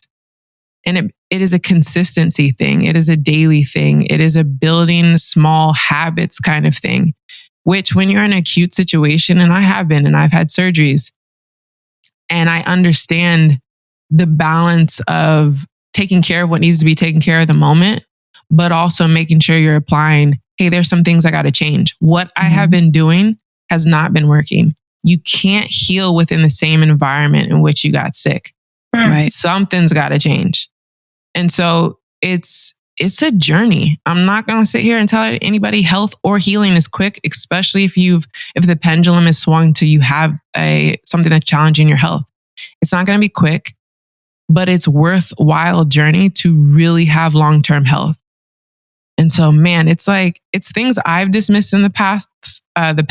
So when I say it to people, I kind of look at through that lens, but like the food we're eating, how our sleep, what is your sleep? What are your movement habits? And it seems like just generic healthcare stuff. But when you start to educate yourself and dig deep into how all that interplays within your body and how your body uses it or doesn't use it well, or where it applies it or where it doesn't, you really start to gain an appreciation for like the smallest of habits and the most accessible of habits are really either challenging or supporting your health. And it really comes down to understanding those dynamics in a general sense, but also understanding that we all have a bio-individuality. So what may respond well with someone else is like, hey, I can go in there, I can lift the heaviest of weights, I can do this, I can run 3 miles, I can, do all these sprints, and my body just feels great. I feel great. I'm healthy. That might not be what serves the body of the next person because we have different needs. We have different vitamin levels. We have different hormonal levels. And so it's really a journey and understanding of some general things and mindset, but also learning to listen to your body and how your body responds to specific things, and then choosing to honor that and not ignore it, which I feel like we're taught to ignore that, to be separate from our bodies, ignore our symptoms, and keep on pressing. Yeah. So what you're saying is I can't go get one acupuncture and then all my problems be solved. You sure can't. You sure cannot. I'm telling you, you sure can't. And that's the thing. It's like, and I please anybody listening, like, I love the fact that I was skeptical of what I jokingly call woo-woo things before I got into doing it myself, because I can provide that counterbalance and counter argument to it. We're so used to that mindset of things being able to be quote unquote solved immediately, which is not. The symptoms are just relieved. It's not really the root cause that's solved. But again, it doesn't work like that. And when you think about it that way, your body took time to get here. It takes time to heal it. And so, a couple acupunctures. What I'd recommend is use at least 3 months of consistent acupuncture. You start to see, depending on what you're dealing with, you start to see the benefits, the root cause benefits of going. Yeah. And it's crazy because like when we, like Ashley and I both had the same experience with, getting diagnosed. They give you medication that's supposed to shrink the fibroid. You try that for a little bit. It don't work. Now you're trying something else. I now have had fibroids for, I think, 2 years. Had I known about the holistic healthcare or holistic health stuff way back then, I will probably be in a much better position. I haven't had any surgery. I still have the same issues. The fibroids are still there. They're still growing. I don't think they're multiplying, which is good, but they're still there. They're still growing. And now I'm back into the phase of, okay, let me try to get this taken care of. So, but yet, when I'm going to try something like, holistic healthcare or holistic health, what is it? Holistic health or healthcare. Okay, holistic health. Either or. My mind is just like, okay, so I can just go get this acupuncture, right? And I'm gonna be real good. I'm gonna be straight. Like, how is it that I'm giving more, leeway, like to the medical side. And I think it's just like how that's all we know. You know, it is. You go to the doctor and you do this stuff. It doesn't work, but you're like, okay, well, let's try something else. The next thing. Exactly. Right. The next thing. Right. Yeah. But, and I say that because, you know, some people will maybe take, you know, your advice and they'll, okay, let me go look into holistic health. And then, but they still bring that same, you know, I need that satisfaction right now, quick gratification right now, that you really don't have, honestly, in the healthcare system. You don't. And so there's just my balance to it on my journey, which I can share. That's my perspective. But if you can take nuggets from it, please do. Again, I always empower people in your bio-individuality. However you marry the two and how it works for you is something to absolutely do. For me, I did get surgery. So I'm of two sides for it. If you need it, you need it. If you have exhausted all the research, you understand your body, you understand all the possibilities and the options and stuff, and you have made that decision for you. And we should all understand, like, our doctors are an additional data point. An amazing resource and research, but they are overall arching. They are another informational data point of you making the decision of what best serves you and your health for how you want to live. And so I had surgery, and it was after my last surgery, which will be my last surgery. That's when I got into holistic healthcare. So it gave me a clean slate with endometriosis. He didn't get everything. He explained to me like my dynamic with it, but it gave me pretty much a clean slate to build off of holistic approaches. And I don't mean clean slate like, oh, I was healed and then I just kept on, I maintained that. It's like, no, my body was still very much challenged in a lot of different ways, post-surgery, post-chronic pain. But I was able to then manage my endometriosis and my symptoms and make better choices with some of the health and healing that I got from Western medicine. And so that's how I was able to do that. But I also believe you're able to accomplish that without surgery as well. But you have to give it time. It's like, again, it's just we're very much an immediate society and we expect that. But the best medicine is consistency, truly, with the choices that we make for our health. So yeah. So speaking of time, right? So here's my dilemma. Okay, I'm laying on your couch right now. Please. This is my therapy session. We are in session. So, when it comes to like my fibroids, right? As I said, the doctor told me that his recommendation is that I try, because I want to, grow my family. Yeah. And so his recommendation is that I have a baby first, and then get the surgery after. And like my question for him was, okay, well, once we take this IUD out, my symptoms are probably going to go back to the same way they were before, where I was bleeding throughout the whole month. So when am I supposed to make a baby? Yeah, with my uterus being in that type of environment? And he's like, oh, well, we can give you a medication that you take 3 days before your period, and it should help with the bleeding. Okay, well, if I'm on my period, I'm not ovulating, so I can't make a baby. So what am I supposed to do in the rest of the time? And the issue is if I try to have the surgery after, or if I have the surgery, if I try to have the surgery first, because I have so many fibroids, they're all over the place. They have to cut all over. The integrity of my uterus is just going to be diminished. So much scar tissue. And so that's why they're like, it's probably better if you do it on this side. And so I'm in this place where it's like, I am nearing the tender age of 40. Okay. It's getting a little late in the game there to be giving it time. We're still thriving though. We are still thriving. We're trying to thrive. And so I have like this fear of what if menopause catches me before, what if I have the surgery and then I have to recover from the surgery? What if after I'm done recovering for the surgery, menopause comes? Or what if when they take this IUD out and I can't conceive and they try to figure out, okay, what is it? Is it the fibroids? Is it this? Is it that? Oh no, it's menopause. So, so it's like time, I feel like time, and maybe it's like unrealistic. It's something that I'm a stressor that I'm putting on myself because I'm nearing 40.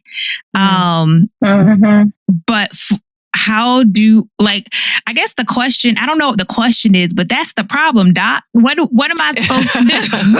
What the hell am I? I'm scared. I don't know what to do. Yeah. So I don't think it's an unrealistic concern at all. Not in the sense that that's exactly what's going to happen, but it's something that's concerning you. So it's something to listen to and pay attention to.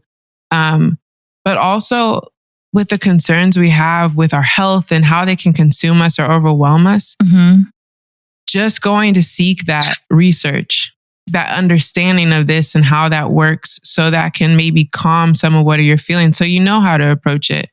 And one of those things is like when we're on birth control, any sort of hormonal birth control, what is a quote unquote period or that happens in that time frame? It's not an actual hormonal period. It's a bleed through of whatever hormonal hormones that we're taking. And so our body's not going through its natural process of the follicular phase to ovulation to the luteal phase to the menstrual cycle. And so over time, just how I was thinking about how can be a helpful way to describe it. It's like, say our hormones are in conversation all the time, right? They have their own little balance of conversation. And when we introduce any hormonal birth control, that conversation stops. It's like birth control is here, everybody else gets silent. And then over time, when we remove birth control from the conversation, they don't know how to. All the hormones don't really know how to find their vibe and their conversational rhythm again. And they have to like figure that out. And so what you may have been experiencing when you came off before and that happening, it's your body coming back to its equilibrium. It's not going to be immediate. It's going to take some time. But again, it is a worthwhile journey to allow your hormones to get back into their rhythm, or to begin that when you're trying to go into the pregnancy. And again, hormonal birth control, it doesn't just like pause our cycles as far as like pausing our eggs and stuff like that. It's not exactly how it's been presented to us, is how our bodies receive that. And so I encourage you to do what feels right to you. The book that I recommended, there's a chapter, again, with so much well-researched, more than I can share in this moment, of how to safely and just informatively come off birth control and help your body find balance while it's doing that. The last I've been off hormonal birth control since maybe, was it 2021? When I was going through all my surgeries and just out of equilibrium, and they were trying to give me Lupron and to take all these medicines and put me back on the birth control, in which the endometriosis, a 10 centimeter size cyst, punched through. You think that's my treatment? Wow. That didn't do anything for me in the moment. And so I started saying no to all those things. And that's when I started, I stopped taking hormonal birth control. Man, oh man. I tell you what, I'm not saying this to scare anybody, but I'm just saying it to be real. It took me to therapy. Coming off Depo-Provera. Oh yeah, I've heard of Depo. Yeah. Oh I've my heard goodness. It's a struggle. The hormonal fluctuation or just imbalance of whatever comes from that, whatever pause it had put me in, I came out of that and I was not okay. It was affecting my emotions, me mentally. I started going to therapy after that because I did not know what was going on. And it was that really solidified me as like, and again, this is a personal choice. I'm not saying this for anybody. You have to make the choices that work for you, your lifestyle, and what you want and need for your body. But for me, I said, that's it. That's it with hormonal birth control. And I didn't even have what I know now at that time. I just knew my body was not okay. And if it was that, from then to this, to now, to therapy, I don't know what was going on in my body when I was taking it. So yeah, it's a journey of education, but I think it's a good thing for you to read that section specifically. And that will give you some understanding of what to expect with your body as if you're deciding to make that choice to remove it and go through that process. And man, just awareness and information can help so much with the anxiety of things that we're about to experience. That's true. Because we'll know what to do and we'll know how to approach it. So that's what I would recommend is looking into that specifically, how your hormones will adjust coming off birth control. And that will be helpful for the rest of the questions that you have in the touch point. Okay. Yeah. Ashley, were you about to say something earlier? I think I just wanted to touch on some of the more holistic thought processes and run it by Alana. So Absolutely. For me, for my journey, right, my health journey is spiritual, financial, physical, mental, financial. So I have tried to like classify what goes into all of those sections. So like for my physical, I want to take Pilates twice a week. I want to do a dance class. I want to drink a green juice in the morning. Yeah. So what would you, or include sea moss in my diet and different herbs? Like, what would you recommend for someone that is on that type of journey to include with those things? I think that's a great question. And the first thing I say is a mindset thing, exactly what you're doing. Is anytime we're making change is hard. Change is hard, it's real. And it can be something maybe ultimately like, we're like, I don't want to do this. So when it comes to change and changing habits and making different choices for yourself in that arena, starting slow is so important. So having maybe the ultimate vision, absolutely have that, have goals, have where you want to be. But then do that back kind of calculation of like, hey, where do I start? And you start with just one step. So I would recommend getting good at one habit. It's that consistency thing. It's not everything at once. You're not going to, it's that back to that acute mindset. Like we're not going to change everything at once and doing everything. I mean, my whole daily routine is just going to be amazing for the rest of my life. Man, even me, my journey personally through holistic health as a practitioner, I have my highs and lows where I'm just rocking and I'm on everything that I know is good for me as far as my walking, my aloe vera juice in the morning, my ginger, everything that soothes my body and what I experience. And then sometimes I'm not as great about it. And so that ebbs and flows. So for it to be accessible to you and approachable and more likely to be long-term, introduce one habit and get good at that. And when you really get to a point where you're like, okay, I really feel like I got this down. This is a part of my routine. It's not going anywhere. Then introduce something else. Okay. For me, when I was working with my Ayurveda practitioner through my own personal journey, our small touch point of introduction was hibiscus tea. Warm hibiscus tea. It's good for gynecological health and endometriosis. And that was all we added to my routine. And that kicked me off into this journey. So it's very powerful to make one choice. It's also, I would recommend, it depends on what you are trying to do for you. So for me, it was gynecological was my forward facing issue. I needed help on that immediately. And so that was what we chose and what I chose to do and focus on was on hibiscus tea. And I did that consistently for a very long time. I saw a lot of benefits and it opened the door for me for a lot of other things. So that would be the mindset focus. Start small, get on good on one thing that is specific to what you're needing most right now. And then once you're good on that, add something else to your routine and build from there. And it's always easy to start with your morning too. So start with what you're doing in the morning and build your habits in your days from there too over time. Thank you, Doc. Y'all better not get me in trouble. Call me doctor. We don't hurt them. No, I appreciate it. Joy, did you have any questions or anything? Mine, like I just got the book, so I haven't. It actually just came in like today. I'm so glad you have it. Yeah, but I get you mentioning coming off of birth control. I have been on birth control probably since the 9th grade, and have no breaks. So would I like to come off of it? Yes, but I think for me, it's that fear of what is my body going to do?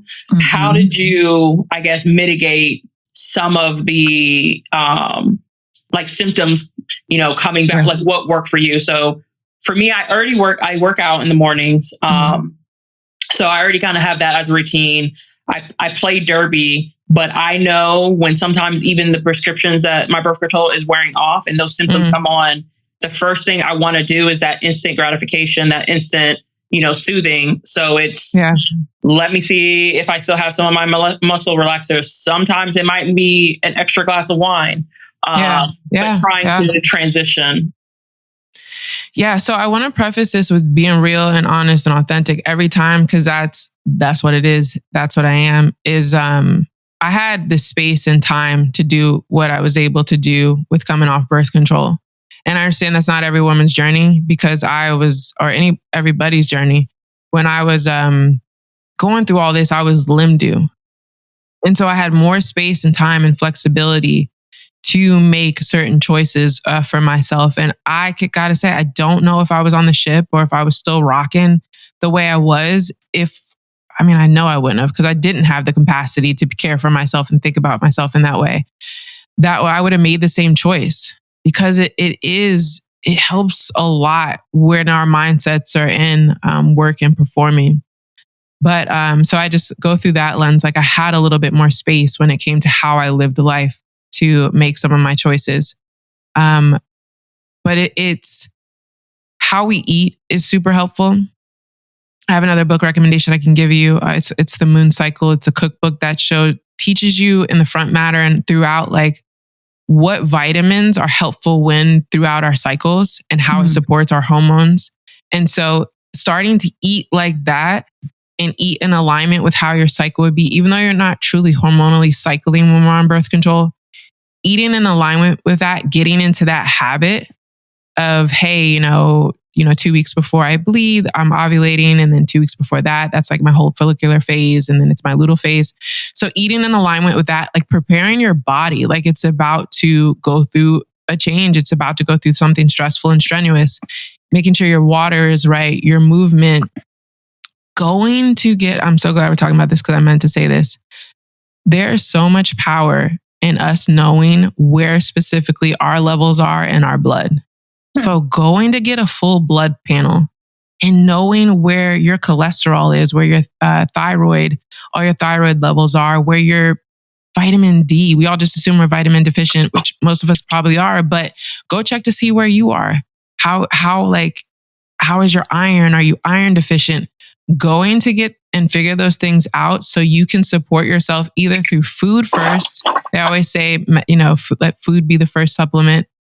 But then if you need extra support in taking like some iron or vitamin D or vitamin B, doing that and preparing your body for that shift.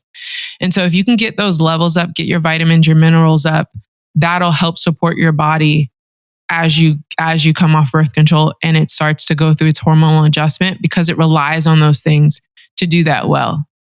And so that would be one of my most major recommendations. I would be getting the blood work, but also eating in a way that's preparing your body for the shift that's about to happen. Thank you. Yeah, I hope that was helpful. Mm-hmm. Also, get the heating pad out. Girl, I got it. Get the heating pad out. Like, my house is 75 degrees. I am always cold. Yeah, take those Epsom salt baths. Move, do yoga, do breath work. Those are things that can be very supportive in relaxing. Just one last thing: relaxing our pelvic floors. A lot of us carry a lot of stress in our hips, our abdomen, and that is literally all the muscles that integrate within your pelvic floor. They're like, if they're stressed, they're like this. And if you imagine as your uterus is expanding when you're on your cycle, and if we have fibroids, that's causing tension and stress.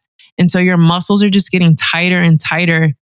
And if you think of when your knees tight, your ankles tight, your legs tight, that hurts. That causes discomfort. It's the same within our pelvic floor. So doing breath work, doing yoga, things that slow you down, stretching, having heating pad, which brings just warmth and movement and blood. It really helps to change your cycle experience as well, if you allow and help support your pelvic floor to relax and to just stay flexible. Thank you, Alana. I know. I don't know if I'm ready for this journey, but we gonna think about it. I know. I'm here to support you. Like I say that, and you know, I mean that. On the back of my mail, on my tax document. I say it, and I mean it. You can reach out to me anytime. I would just be recording voice messages to people, and really, I'll send you out 30 minutes worth of voice messages, and whatever you need, just let me know. I'm here to support you. Yeah, I'm about to get on your nerves. Yeah, real bad. I am real bad. Right.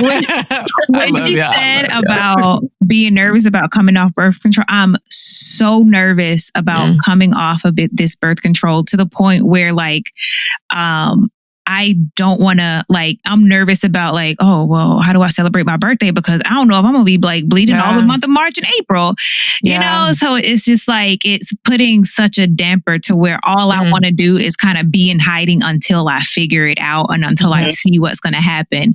And like you've given me a lot of comfort in knowing like, okay, it probably is going to be hard, but there are options.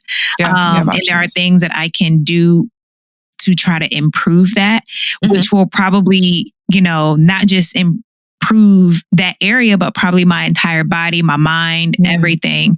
And, you know, I be stressing the hell out. And if I'm not stressing myself out so much about the fear of the unknown, then, you know, my body's reacting to that stress too. So, you know, this was a lot of really good information. And I know that one of the reasons why you wanted to put out this information is because you have a event that's coming up here in San Diego. So, Joy, where are you? Not in San Diego. Not everybody has. We're just gonna FaceTime you in.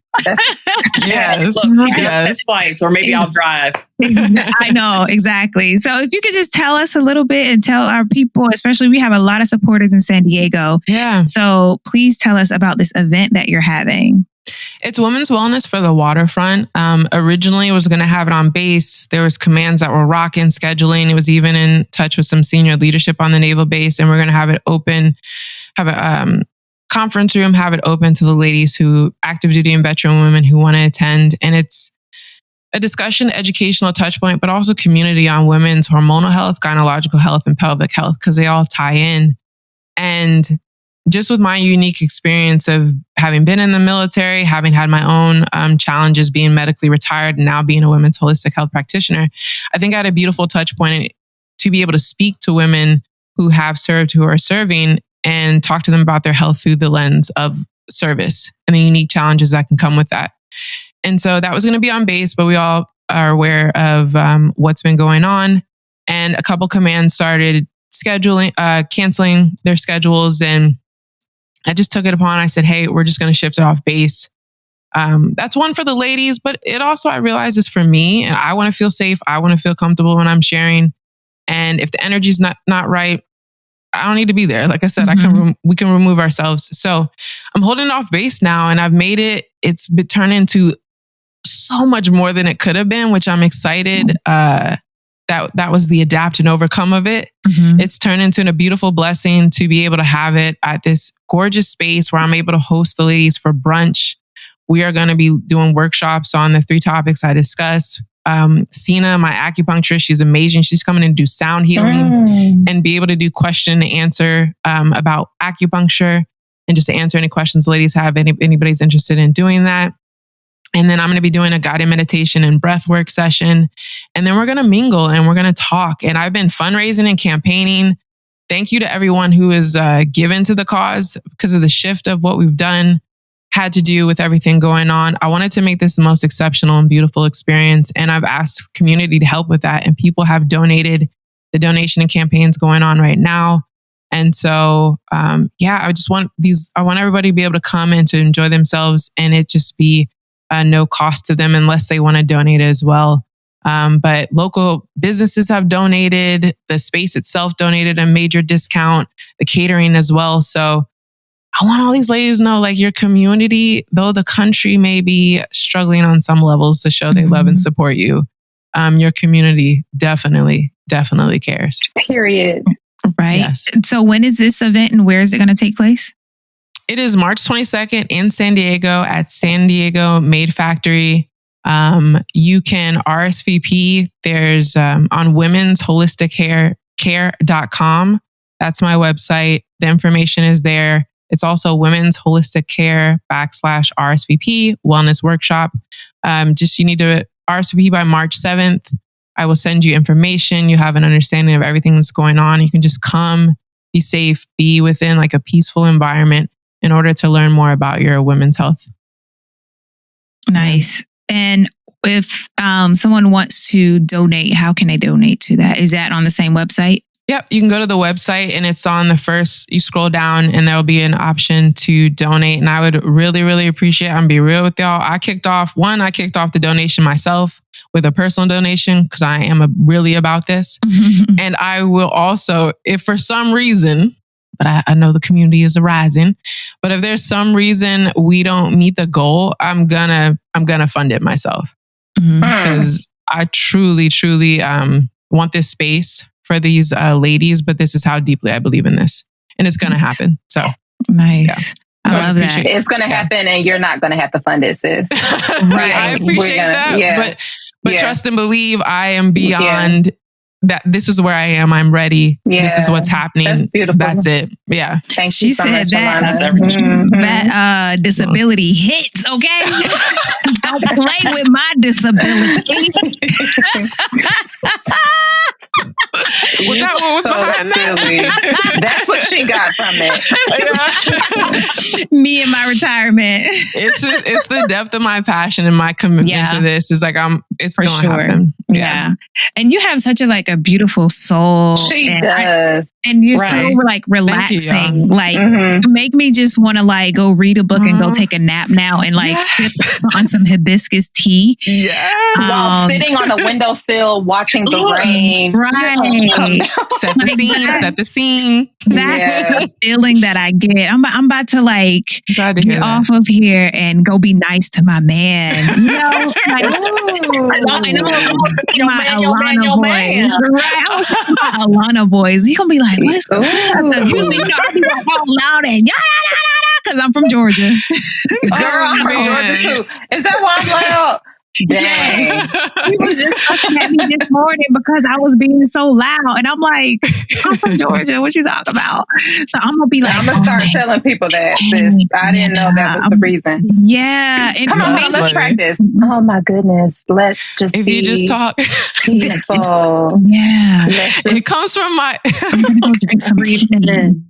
I'm excited about the breathing. It comes from giving. So I do guided meditation recordings and the online digital publication for Evergreen, but I also do guided meditations in session. Really? So I think I'm just now kind of just so used to being in that soothing voice, because this was not how I used to talk on the ship. Let's be clear. I wasn't talking to nobody like this. It's like you can't. The Navy isn't a place where you can be soft, and I'm learning after the Navy how to be soft, and I'm learning the importance for my body. Oh my God, sis. Softer. Yeah. I'm so soft as I get older in the Navy, I am so soft. I let people know I need help. I can't do that. I'm not lifting that. I will get the help that I need, but that came with time. That came with time. It wasn't until I came out, and now I act like a damsel in distress. Girl. My friends be like, "Oh, we know, I'm gonna have somebody coming to help me, some knight in shining armor coming to help me with something," because they just see me and I just look stressed out, and they just offer to help, and I'm like, "Thank you so much, please help me, please help me." I can't do it. I can't do it. Yes, and I also from doing research and all of that, I've learned how being so rough and so hard affects my body. And so I kind of sometimes I when I'm after I'm done fussing at Eve for all my body challenges, and she deserves the fuss. Right, you didn't have to eat the apple. I don't understand why you did that, because now I'm dealing with what I got to deal with now. And then after I'm done fussing about my family, then I'm like, okay, well, you know, I got a little bit of blame myself. I'm like, there's things that I can be doing, especially when it comes to habits and trying to change it. I do something one time and I'm like, okay, I'm good. Like I did it. Right. Like I should be good forever now. Consistency. Consistency is something that's so difficult for me. And I think it's probably because I want that immediate gratification. And if I don't get it, it's like, all right, on to the next. Let me try something else. This is not working. It didn't work. It's clearly not working. It's not working. And so I'm really looking forward to, you know, slowing down and trying to like listen more to my body and get it more educated, which was, you know, the big purpose here was getting educated and building awareness and, you know, pushing advocation. And so I'm like so excited to just like start reading up on. So I'm about to be like a whole holistic person up in here. I'm about to be like, because I need to do this because Alana said. I appreciate y'all so much. No problem. Yeah. Did anybody have anything else that they wanted to say? That they have any questions before we get? I want to make sure everybody has what they need in this space before we go. I just wanted to know, can we all do the heart one more time and try to make it happen before we go? So struggling with this. All right. Go. Wait, no, bring it closer. It might be because y'all are on your phone. I think it's because y'all are on your phone. Yeah. Okay. Yeah, as I say, well, I wanted it to happen. Well, all the love, light, love and light. Yes, it's so beautiful. And thank y'all for coming out and for sharing your experience. Yes, thank y'all for coming out and sharing your experience. I really like for y'all. Like, as you can see, we got two people who's been on before a few times. So Joy, same thing. You know, you're a friend. Come back, talk to us. You know, I'm ready. Reach out, you know, because especially with you being, you know, a female in leadership, been in for a bit, you know, you have your own experience, your own challenge, you know, really outside of, you know, being a woman and just being in the military or your uterus. Outside of that, you know, just other things. I love saying uterus. I'm trying to get in contact with her. And then she'll start acting right. But so thank y'all for, you know, coming in and taking this time. And thank you, Alana, for, you know, wanting to do this and having the passion that you have, because it really radiates. I can really tell that it's something that you're like dedicating your life to. Everybody, please go donate. If you can't be here, you know, I'm gonna let you know how good it was. Cause I'm gonna come back a whole new woman. Here I go right now. I'm still doing it. I'm gonna come back a whole new woman. Like everything will be changed just like that. Just like going March 22nd. It's a beautiful step. It's the beautiful step in the journey. It is. So, you know, thank you ladies for coming here. Yes. Thank you for having us. Thank you. Appreciate y'all.